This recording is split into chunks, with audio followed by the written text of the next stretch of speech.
I know that's a bold statement that I made in the description there, what this video would be about, but when you want to get things accomplished, you have to be kind of bold. And I don't know, I guess maybe I was feeling bold today. All the years, 37 years that I would listen to the music, it spoke to me in the way that it was telling a story.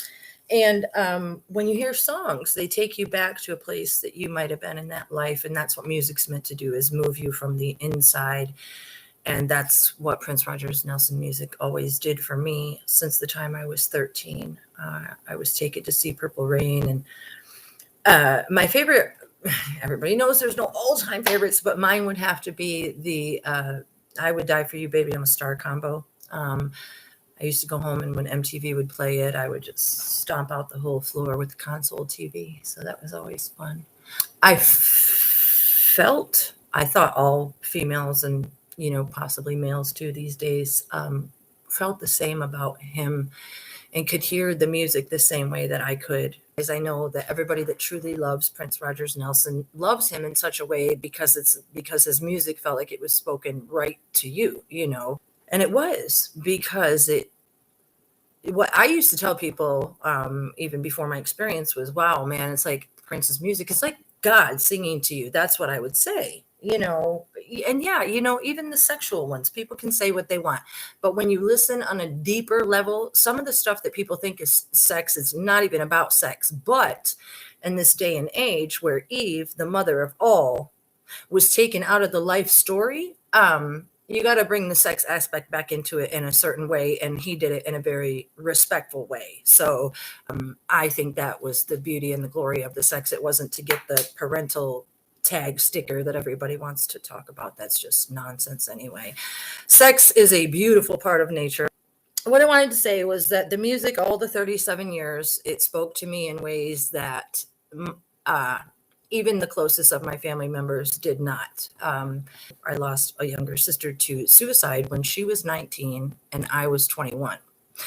My mother died 16 months later, and Prince's music was there. The music, it was my wedding, my sister's funeral, like Still Would Stand All Time is one of my other, because it talks about the love that is going to stand all time, and does. And that's why I'm here. Then, so the music was there for me. Thank you.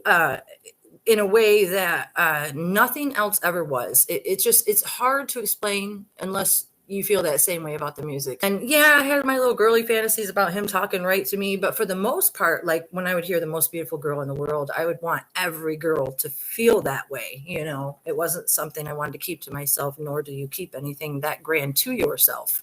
We receive in order to share, and that's why I'm here. So the statement that I made in the description is that I met him when I passed away.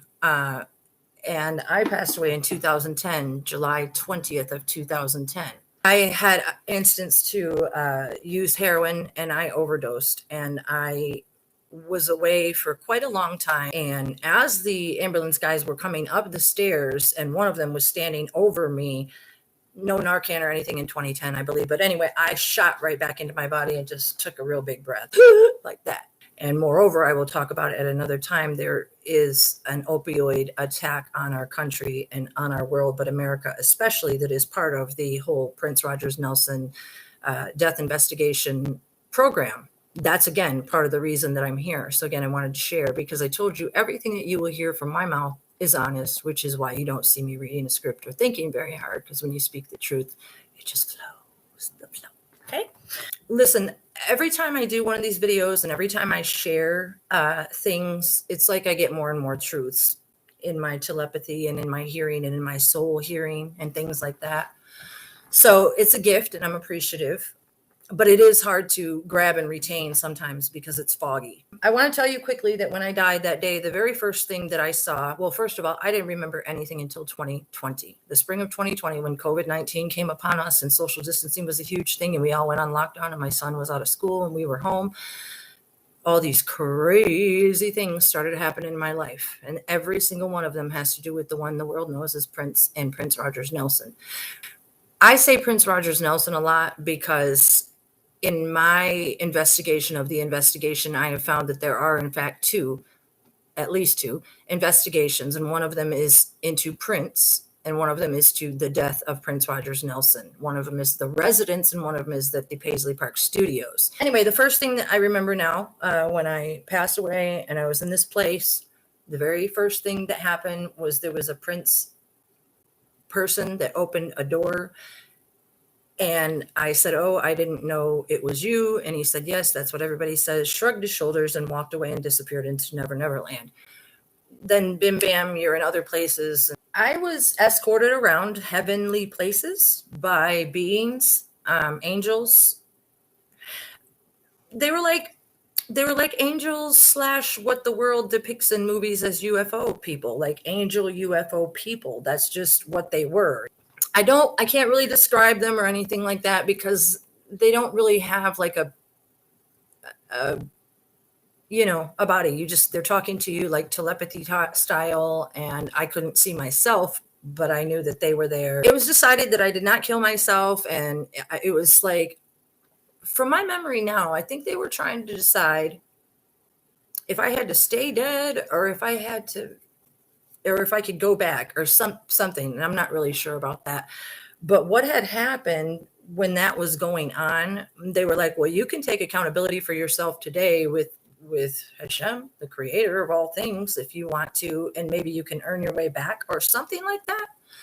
And so I was like, okay, I'll do that. But while I was waiting to do that, over this way was like all these heavenly, you could just feel the vibe. I'm not going to describe something I didn't see. It was actually very sterile, and nothing was actually there that didn't belong. It was like a reception area with crisscross paths, and you moved from one level to another based on answers. I was standing there talking to these beings, and then since the prince met me at the door when I first got there, I hadn't seen or heard from him. And then as I was standing there talking to these beings, this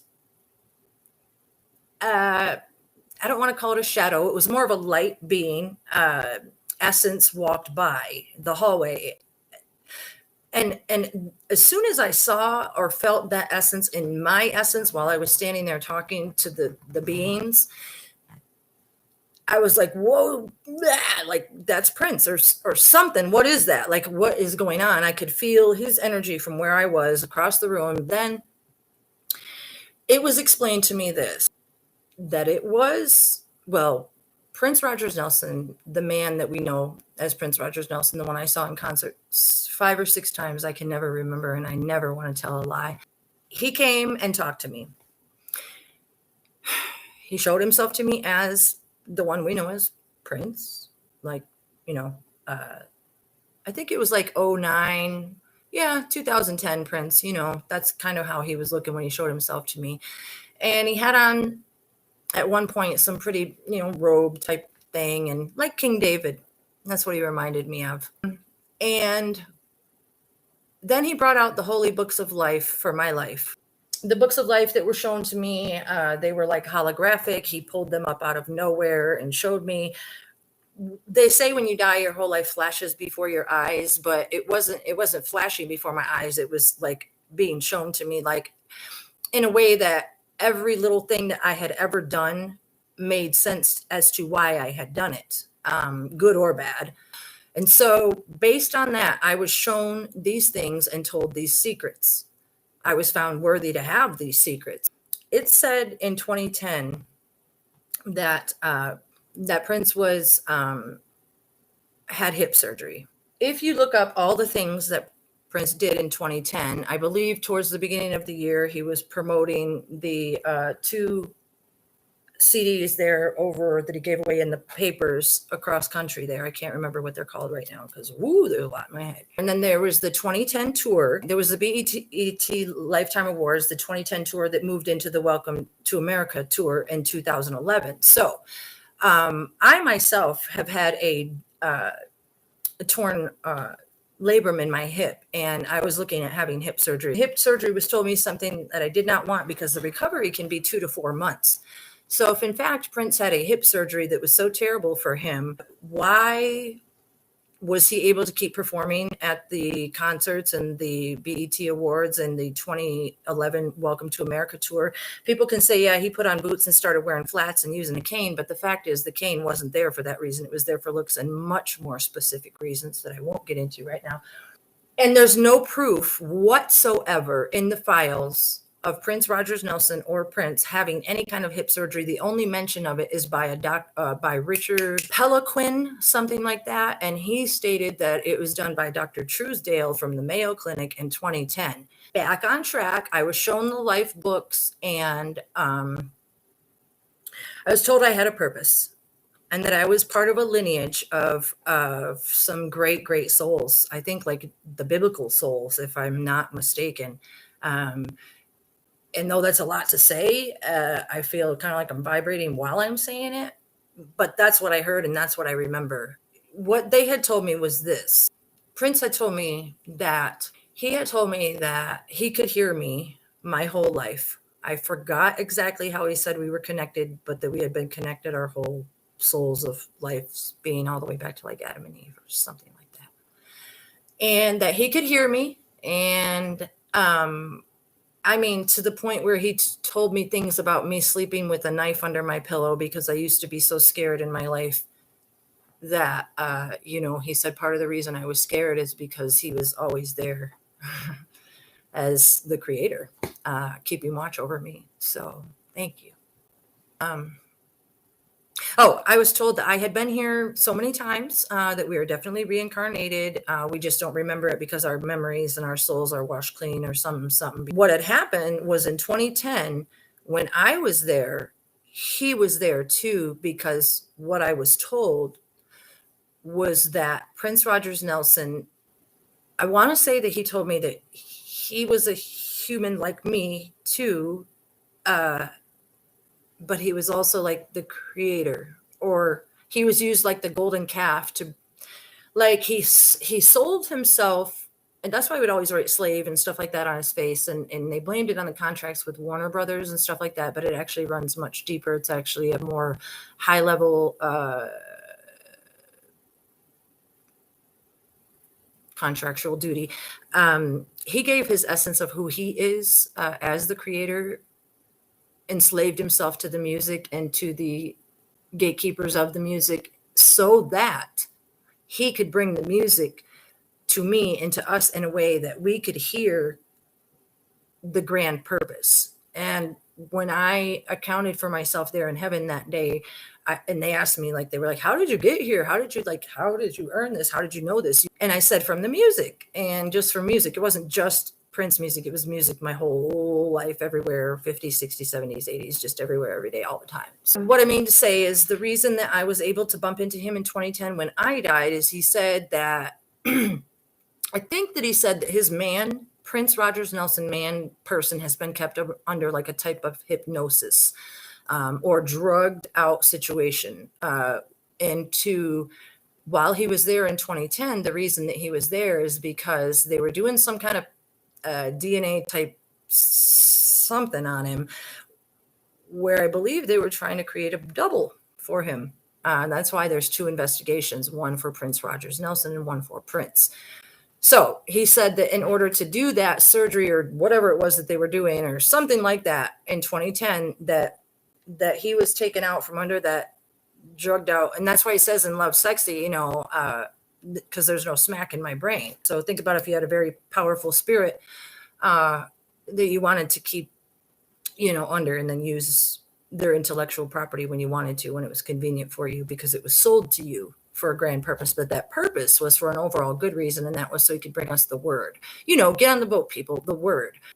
Because he was the creator, and I'm talking God, people. Like I say the creator because the way that God has been sold in the world, and Jesus and the trickle-down effect and through the religions that are in the world is not real. It's a terrible, heinous lie that we're all under. What I was told was this, is that not only is he the creator, the one we call God, he showed me himself as sustaining the whole entire world, and not only the entire world, but the worlds above and beyond, like all the planets. He took me up above them and showed me how there's like prisms and glass separations between them.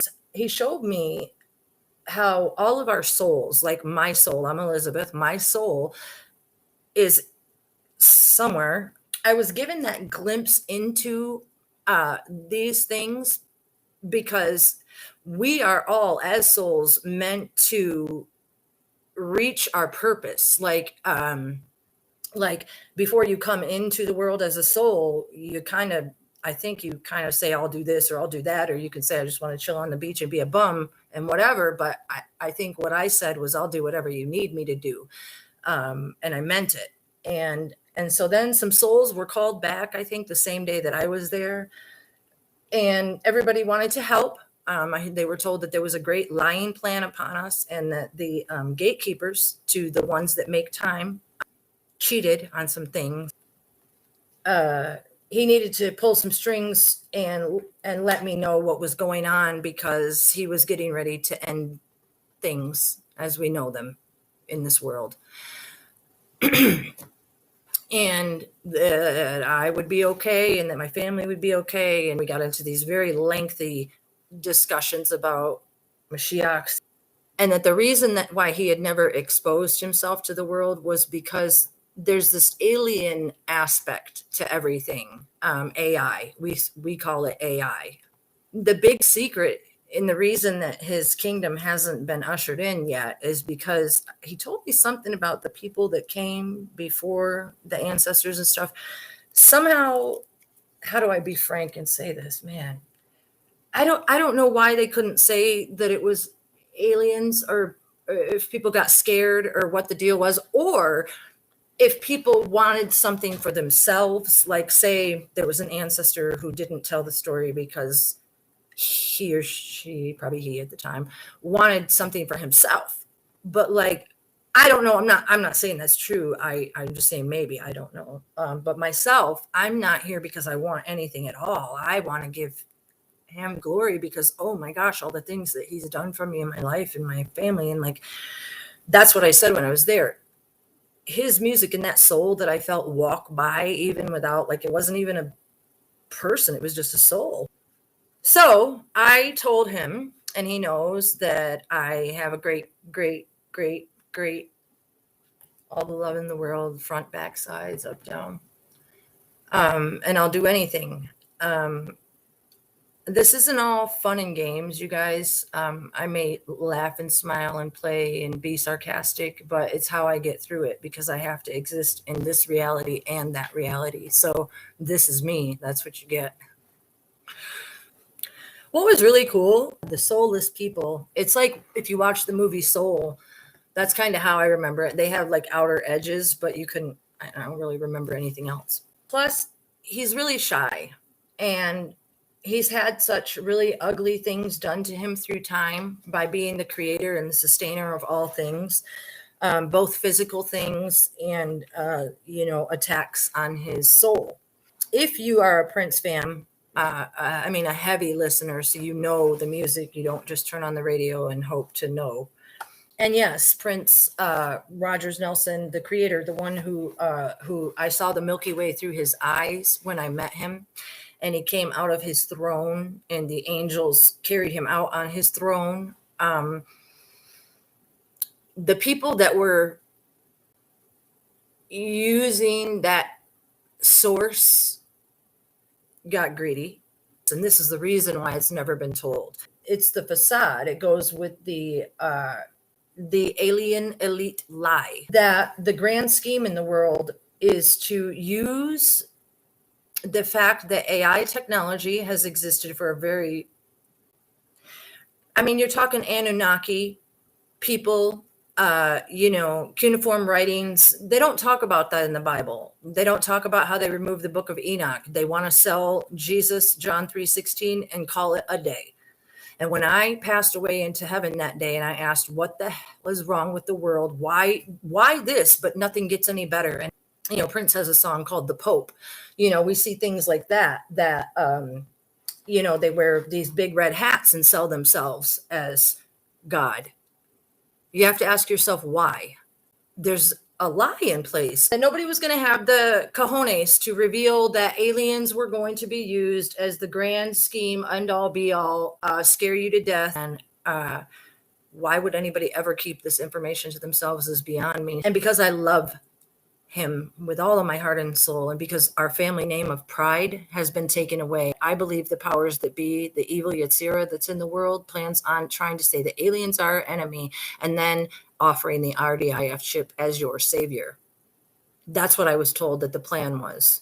Anyway, America breaks down to MK Ultra, which is the MK Ultra opioid program that we've all been under here in America. The reason that I'm doing this and I'm talking about the alien thing, you guys, is because I was told that however it's going to take place, I don't know if it's going to be, I was told, Prince Rogers Nelson told me that the gatekeepers, because there is an evil in this world. Prince was always known for saying he didn't want to be used as a hologram, like Tupac and that Snoop Dogg at the Coachella Festival. You can go on YouTube or anywhere and see the whales coming up off the library floor, and you don't know if they're real or not. Okay, so what I'm saying is, he told me that they would use holograms to. There's going to be some kind of thing where Prince Rogers Nelson, he's going to be depicted as the Antichrist. The one thing that people do think that is kind of the same, what I said when I was there in heaven-ish, wherever I was that day, was that everybody's all confused about who God is, but what they're all kind of believing is that there could or would be an Antichrist at some point. So what Prince Rogers Nelson told me is that he was the plan for like some kind of, I don't know, alien holographic Antichrist depiction. And I cried, and there was tears, and it was awful.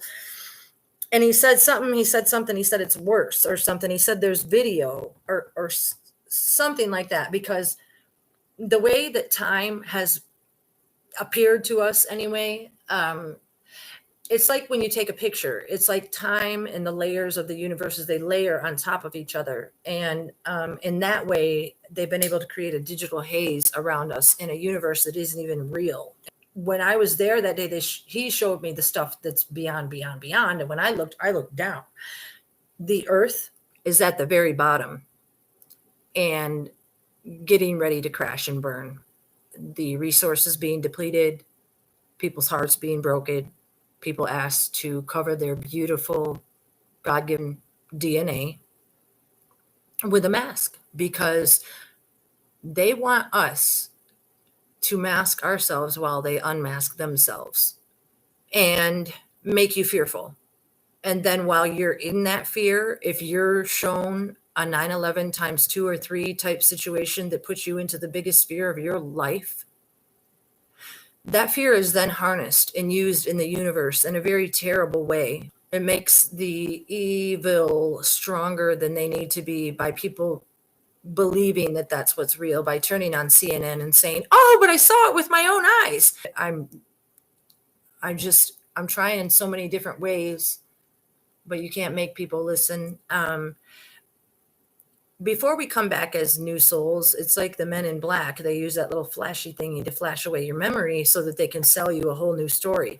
And that goes back to the tree of life and the Sephiroth, and how the creator emanated down through time in reincarnated souls in order to expose himself to us. These are the things that I was told. And I hear from him in a telepathy type way, and in a prayerful way, and in a soulful way. I oftentimes talk out loud and dance out loud and have fun. It's not anything new. It's been like that for 37 years. And that's another reason why I believe I was chosen. Like, even with my hard life and everything, I always just knew that there must be a better purpose. And I always just, I have a lot of other stories to tell about my quest and soulful search for the creator. But I want to sum up this. I was told, like, when I was in heaven, if I started saying these things and people actually started listening to me, which I pray that they do, because again, I'm not doing it for me. I'm doing it because I really and truly believe in the things that I saw, heard, and continue to see. And I know that the stuff coming out of my hands is real, and I will continue to share in other videos. But I just want people to not be scared. I hope that this video goes worldwide so that everybody can know that when the tricks that come onto the world, it's like in the 10 Commandments, when Moses and Pharaoh and all that stuff that was going on back then, it still goes on today. It just goes on through our TVs and iPhones and apps and people ignoring their children while they sell themselves online. I'm not sure, and I'm not trying to be negative, but I actually said F that when I was there that day, and I said that I would tell. But I want to get this out there because I feel like today is a pretty heavy day. I've gotten messages about my very own son. Um, so I'm going to leave that be. Thank you guys for listening. This isn't easy. I mean, in a way it is, because I don't care what people think about me, and I don't care how many people put cuckoo for Cocoa Puffs in my comments section. That's why I leave the comments on. It's kind of funny to me. Really, seriously. Nobody can hurt me in any way, shape, or form. I live with the Creator. He talks to me. So why would I ever be offended? And I don't mean that in a boastful way. I mean it in a way that nobody can hurt me, and I am grateful for it. I am beautiful, loved, and blessed, like the song says. You know, I'm not better or less than anybody. We are all souls. We are all holy souls and made by the Creator. So why would I come here to be any better than anybody else? I'm not. I'm here to share with you guys because I love you, at the risk of embarrassment.